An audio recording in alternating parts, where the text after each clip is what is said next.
Hello everyone, welcome to my channel. আর এটা হচ্ছে আমার ফার্স্ট বড় ভিডিও, যেটা তোমরা সবাই দেখছো।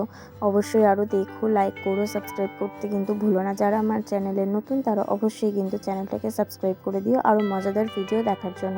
যাই হোক, বাড়ি থেকে তো বেরিয়ে পড়েছি যাওয়ার উদ্দেশ্যে। তো স্টেশনে পৌঁছে প্রায় আধা ঘন্টা দাঁড়িয়ে থাকার পর ফাইনালি ট্রেনটা এসেছিলো। আর আমি যে তাদের বাড়ি যাচ্ছি সেটা কিন্তু আমার বান্ধবীটা জানে না। ওর ইভেন আধা ঘন্টা আগেও আমাকে ফোন করে বলছে যে তুই যতই রাত হোক তুই আয়। বাট আমি ওকে মিথ্যা কথা বলেছিলাম যে আমি তো যাবো না, আমার কাজ আছে, আমি যেতে পারবো না, আমার শরীর ভালো না, এরম বলে নানা অজুহাত দিয়েছিলাম। তো ও রেগে ঠেগে ফোনটা আমার কেটেই দিয়েছিল। বাট ওর বোন জানতো যে আমি যাব, বাট ও জানতো না। ওটা ওর জন্য একটা সারপ্রাইজ ছিল যে আমি যাব না বলে যাব। ফাইনালি এই করতে করতে দেখো স্টেশনে চলেও এসেছি, শিয়ালদা স্টেশনে। এবার হচ্ছে ওদের বাড়ি যাওয়ার উদ্দেশ্যে আমাকে ধরতে হবে বনগাঁ লোকাল। তো বনগাঁ লোকাল সেই এই মাথা থেকে ওই মাথায় প্ল্যাটফর্মে ট্রেন দিয়েছিল 2 নম্বরে। তো ওখানে আমাকে যেতে হয়েছিল হেঁটে হেঁটে। তারপরে ট্রেনে উঠে আমি আবার ঘুমিয়েও পড়েছিলাম। এই ঘুমের চক্করে না আমার প্রায় স্টেশনটা মিস হতেই যাচ্ছিল। তারপরেও আমি চোখ খুলে দেখছি যে স্টেশনটা পৌঁছে গেছি। তারপরে হুট করে নেমেছি, নামার সাথে সাথেই ট্রেনটা ছেড়ে দিয়েছে। নেমে এপার হয়ে তারপর টোটো ধরেছি। টোটো ধরে ওদের বাড়ি যাওয়ার উদ্দেশ্যে বেরিয়ে গেছিলাম। এবার বাড়িতে পৌঁছে দেখি না চারিদিকটা পুরো অন্ধকার। আর ওদের বাড়িটা না একদমই অন্ধকার অন্ধকার লাগে। এই পাশটা পুরো ফাঁকা জমি, আর এর একটা গলির মতো করে যেতে হয়। তো ওখানে গিয়ে ওদের বাড়িতে বেল দেওয়ার সাথে সাথে ওর বোন বেরিয়ে এসেছিল দরজাটা খোলার জন্য। তো তখনও বাড়িতে ছিল না, ও গেছিলো টিউশনি পড়াতে আমার বান্ধবীটা। তো তাই জন্যই আমি সেই ফাঁকে ঢুকে ওদের ঠাকুর ঘরে আমি লুকিয়েছিলাম। প্রায় আধা ঘন্টা আমি ওই ঠাকুর ঘরে লুকিয়েছিলাম। দেখো তোমাদের সাথে দেখাচ্ছি ঠাকুর ঘরটা। ওই ঠাকুর ঘরে আমি দাঁড়িয়েছিলাম, আর এদিকে কাকিমা খাবার তৈরি করছিল আর আমাকে বলছিল যে তোকে দেখলে পরে তোর গলাটাই টিপে ধরবে। তুই ওকে তখনও মিথ্যা কথা বলেছিস যে আসবি না, তারপরেও তুই এসছিস। সেটা আমার খুব ভালো লাগছে, কিন্তু ও দেখলে তোকে দেখবি মেরেই ফেলবে। এই করতে করতে কাকিমার সাথে গল্প করতে ও এসেও পড়েছে। ওর বোন ওকে চোখ ধরে ঘরে নিয়ে এসছে।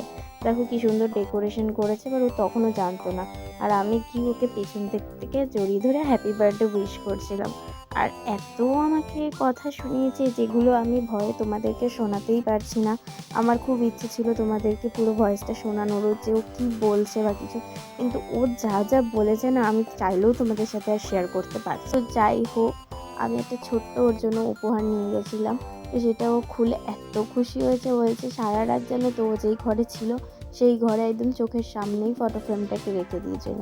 তারপরে কেক কাটিং করছিল। কেক কাট করতে করতেও আমি ওকে হাসাচ্ছিলাম আর ও হেসে যাচ্ছিলো। তারপর তো ক্রিম নিয়ে দেখো যুদ্ধ করছে ওর সাথে। আর এই ভয়ে না আমি পালিয়েছি দূর থেকে। আর আমার গলাটা এত ঠান্ডা লেগেছে যে গলাটা আমার ভেঙেই গেছে। একটু গলাটাকে আমার ভয়েসটাকে একটু ইগনোর করো, ক্ষমা করে দিও। যাই হোক, দেখো আমাকে কেক মাখাবে বলে আমাকে ডাকছিল।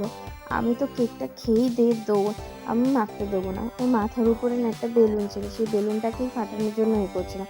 ফাটাতে না ফাটাতেই ওর বোন পুরো ওর মুখে স্নো ভর্তি করে দিয়েছে। শুধু মুখে না, মুখের ভিতরে ওর স্নো ঢুকে গেছিলো। ও সেই অবস্থাতেও দেখো আমাকে কেক মাখানোর জন্য উঠে পড়ে লেগেছিল। লাস্টে কেক পারেনি বলে ও নিজের মুখে স্নোটাকে নিয়েই আমার মুখে ঘষে দিয়েছিল।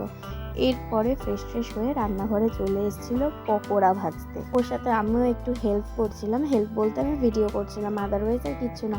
প্লেটটা সাজিয়েও দিয়েছে ঠিকই সবাইকে। তার আগেই যে আমি কতগুলো খেয়ে নিয়েছি ওখানে দাঁড়িয়ে থাকতে থাকতে, তার কোনো হিসেব নেই।